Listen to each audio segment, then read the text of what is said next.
بسم اللہ الرحمن الرحیم سورۃ انزلناہا وفرضناہا، یہ ایک عظیم الشان سورت ہے جو ہم نے نازل فرمائی ہے اور اس میں ہم نے اپنی طرف سے کچھ چیزیں فرض کر دی ہیں۔ یہ شاہانہ انداز کسی اور سورت کا نہیں ہے جو اس سورت کا آغاز ہے،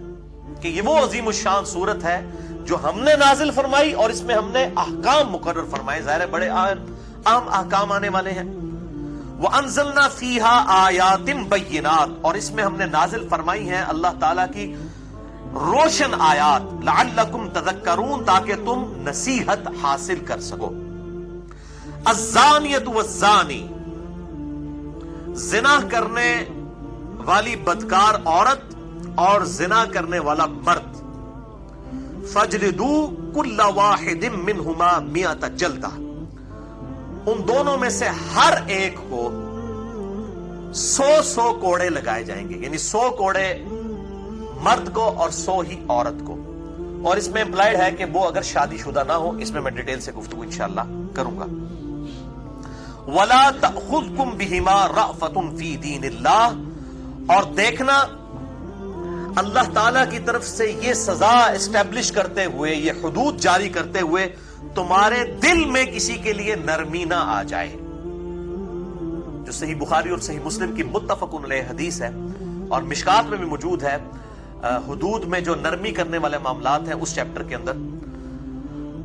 کہ آپ صلی اللہ علیہ وسلم کے پاس ایک فاطمہ نامی عورت، اس کی چوری کا مقدمہ پیش کیا گیا اور اس کے لیے سفارش کی گئی اسامہ ابن زید کے ذریعے سے۔ آپ صلی اللہ علیہ وسلم سخت جلال میں آئے، آپ صلی اللہ علیہ وسلم کے لیے اسپیشل ممبر رکھا گیا، آپ نے اصحاب کو خطبہ دیا علیہم رضوان، اور کہا تم سے اگلے لوگ اسی لیے ہلاک ہو گئے کہ ان کے اشرافیہ کے لیے اور قوانین ہوتے تھے اور غریب لوگوں کے لیے اور۔ اللہ کی قسم اگر میری بیٹی فاطمہ بھی چوری کر دیتی تو میں اس کے بھی ہاتھ کٹوا دیتا۔ تو آپ صلی اللہ علیہ وسلم نے، اور پھر آپ صلی اللہ علیہ وسلم نے اس میں صحابہ کرام کو ڈانٹا کہ تم اللہ کے حدود کے معاملے میں مجھ سے نرمی کا مطالبہ کرتے ہو۔ تو آپ صلی اللہ علیہ وسلم رحمت للعالمین تھے، کوئی شک نہیں ہے، لیکن جہاں اللہ کی حدود آتی تھی وہاں پھر رام والا معاملہ نہیں ہوگا، بلکہ پھر اللہ تعالیٰ کی جو حدود ہیں ان کو اسٹیبلش کرنا ہوگا، ان کو جاری کرنا ہوگا۔ تو یہ دو الگ چیزیں ہیں، ان کو بات کو سمجھیں۔ تو یہاں قرآن حکیم میں ہے کہ ذرا تمہارے دل میں نرمی نہ آئے، ذرا رحم نہ آئے اس معاملے میں اللہ کے دین کی سزا کو اسٹیبلش کرتے ہوئے۔ ان کنتم تؤمنون باللہ، اگر تم واقعی اللہ پر ایمان رکھتے ہو، والیوم الآخر، اور آخرت پر تمہیں ڈر ہے کہ اللہ کے حضور پیش ہوگے، تو تم یہ حرکت نہیں کرو گے کہ تمہارے دل میں نرمی آ جائے۔ ولیشہد، اور اس سزا کے اوپر، یعنی یہ جو سزا دی جا رہی ہو، 100 کوڑے لگائے جا رہے ہوں، اس پر گواہی دیں، عذابہما، اس سزا کے اوپر، طائفۃ من المؤمنین، اہل ایمان کا ایک گروہ اس پر گواہ بھی ہو، یعنی پبلکلی یہ گناہ کی سزا اسٹیبلش کی جائے، تاکہ سزا ایک کو ہو یا دو کو، اور ڈیٹرنس اور دہشت بن جائے باقی پورے معاشرے کے لیے۔ یہ آج دہشت جو ہے وہ قائم کی جائے تو آپ دیکھیں کس طریقے سے زنا ختم ہوتا ہے۔ دنیا میں سب سے کم زنا 2 ملکوں میں ہوتا ہے، نمبر 1 سعودیہ، نمبر 2 ایران، کیونکہ وہاں پر اسلامی سزائیں نافذ ہیں، اور سب سے زیادہ زنا امریکہ کے اندر ہوتا ہے۔ تو ویسے لوگ کہتے ہیں بڑی سخت سزا ہے، حالانکہ انہی سے پوچھیں کہ اگر آپ کسی گورے سے پوچھ لیں جو یہ کہتا ہے سزا سخت ہے، اس کو کوئی سزا کو تو چھوڑو، بتاؤ اگر تمہاری بچی کے ساتھ کوئی یہ کرے، وہ کہے گا میں گولی مار دیں گا انہوں، تمہاری ماں کے ساتھ کرے، وہ کہے گا میں گلا کاٹ دوں اس کا۔ تو جب اسلام نے جب سزا رکھی ہے تو اس کو کہتے ہیں ظالمانہ سزا ہے، اور یہ بھی اس میں آگے چل کے آئے گا، یہ اس طرح سزا اسٹیبلش نہیں ہوگی، بلکہ کم از کم 4 گواہ اس حوالے سے پیش بھی کرنے ہوں گے، پھر جا کے یہ سزا اسٹیبلش ہوگی۔ یہ اتنا آسان معاملہ نہیں ہے، اور ظاہر ہے یہ سزا بھی زنا بالجبر کے اوپر جو ہے وہ صرف اس کو ہی ہوگی جو یہ زیادتی کرے گا، جس کے ساتھ ہوئی اس کے پر سزا نہیں، اور اگر زنا بالرضا کریں گے پھر دونوں کے ساتھ یہ معاملہ ہوگا۔ پھر شادی شدہ ہوں گے تو سنسار کیے جائیں گے، اور غیر شادی شدہ ہوں گے تو ان کو 100 کوڑوں کی سزا دی جائے گی۔ اس میں میں ڈیٹیل سے گفتگو کرتا ہوں، پہلے ان آیات کو ہم کور کر لیتے ہیں۔ تو ڈیٹرنس کے لیے کہا گیا کہ پبلکلی اس گناہ کے اوپر لوگ اس کو ویٹ کریں گے، شہادت دیں گے، تاکہ باقیوں کے لیے عبرت ہو جائے گی، اس حوالے سے دل میں کوئی نرمی نہ آئے۔ الزانی لا ينکح الا زانیہ، زانی کو نکاح نہیں کرنا چاہیے مگر صرف زانیہ کے ساتھ ہی۔ یہ بات محاورتاً کی جا رہی ہے کہ زانی تو ہے اس قابل ہے کہ اس کو کوئی زانیہ عورت ہی ملے، کسی شریف عورت کے قابل نہیں ہے وہ، او مشرکہ یا پھر مشرکہ عورت کے ساتھ۔ اب یہ عجیب بات ہے کہ دنیا میں جتنے بدکاری میں مبتلا لوگ ہیں، اگر آپ ان سے پوچھیں کہ آپ کی بیوی کیسے ہونی چاہیے تو وہ کہتے ہیں جی وہ نقاب کرے،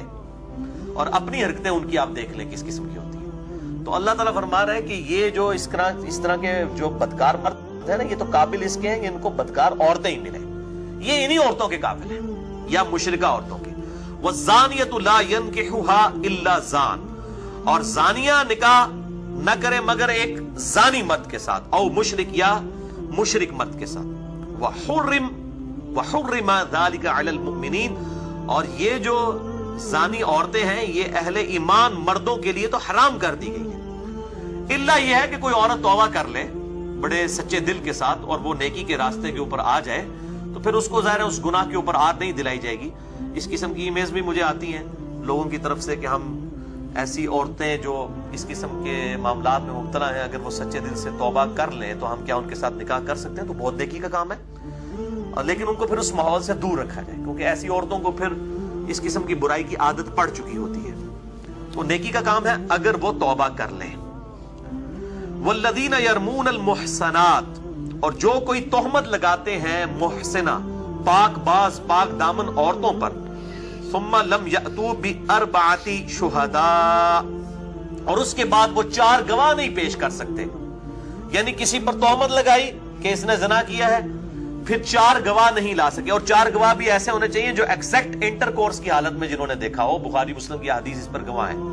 صرف ایک بسترے پر دیکھنے سے ان کے اوپر حد نہیں جاری ہوگی بلکہ انٹر کورس کی حالت میں، اور 3 بھی اگر دیکھیں گے چاہے وہ 3 دیکھنے والے صحابی کیوں نہ ہو تب بھی اسٹیبلش نہیں ہوگی جب تک 4 گواہ پورے نہیں ہوں گے، کیونکہ سزا بہت سخت ہے۔ اس لیے پھر اصل میں اسلام کنڈیم کرتا ہے کہ اگر کوئی یہ برائی دیکھ بھی رہا ہے اس کا اوپر پردہ ڈال دے، وہ بخاری مسلم میں احادیث آ رہی ہے تاکہ معاشرے میں یہ چیز نہ پھیلے۔ فَجْلِدُوهُمْ 80 جلدہ، تو جو کوئی ایسی پھر تہمت لگاتے ہیں، اب چاہے انہوں نے صحیح بھی لگائی ہوئی ہے، اگر 4 گواہ نہیں لا سکے تو ان کو پھر 80 کوڑے لگائے جائیں گے۔ اب دیکھیں ان کو 100 کرنے والوں کو 80 انہوں نے نیڑے نیڑے ہی انہیں کے تقریباً ہے نا، تاکہ بھائی تجھے کیا ضرورت تھی اس گناہ کو عام کرنے کی، عدالت میں پیش کرنے کی، تو نے کون سے نیکی کما لی ہے، بجائے یہ کہ ان کو سمجھاؤ ٹھیک ہے توبہ کر لیں۔ اور یہ بھی یاد رکھیں کہ زنا جب عدالت میں رپورٹ ہوگا نا اسی وقت اور گواہوں کے ساتھ پھر اس کے اوپر معاملات آگے جاری ہوں گے۔ اگر مرد و عورت نے زنا کیا اور انہوں نے اکیلے میں اللہ سے توبہ کر لی تو یہ توبہ کافی ہوگی، ان کے اوپر حد جاری کرنا ضروری نہیں ہوگا۔ ونس عدالت میں معاملہ رپورٹ ہو گیا پھر جو ہے ان کے اوپر حد جاری ہوگی اگر وہ اعتراف جرم کر لیتے ہیں۔ اور یہ ضروری نہیں اگر کسی سے گناہ ہو گیا تو جا کے اعتراف جرم کرے۔ آپ صلی اللہ علیہ وسلم نے اس کو بھی ناپسند فرمایا۔ آپ کے سامنے اس طرح لوگ آئے ہیں اور آپ نے ان سے روح انور پھیر لیے اور فرمایا جاؤ توبہ کرو، اللہ تعالیٰ معاف کرنے والا ہے، جب تک کہ انہوں نے 4 دفعہ اپنے خلاف خود گواہی نہیں دے دی۔ میں بخاری مسلم کی حدیث بھی اس میں پیش کروں گا۔ تو اس حوالے سے لوگ پوچھتے بھی ہیں تو توبہ کریں اور اللہ کی طرف رجوع لائیں۔ اسی طریقے سے کسی شخص نے چوری کی ہے تو چوری کرنے کے بعد اسے احساس ہوا تو جس کی اس نے چوری کی اس سے جا کر الگ سے معافی مانگ لے تو پھر اس کے ہاتھ نہیں کاٹے جائیں گے، وہ معافی مانگ لینا کافی ہوگا۔ لیکن ونس عدالت میں رپورٹ ہو گیا اور وہ پکڑا گیا، اب وہ کہ جی میں معافی مانگ لینا، میں دگنا دے دینا، نہیں،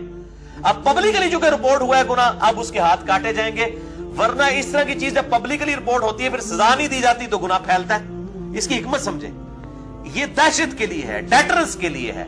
کہ جب گناہ عدالت میں رپورٹ ہوگا تو اب عدالت کا کام ہے سزا دینا، ادروائز تو گناہ عام ہو جائے گا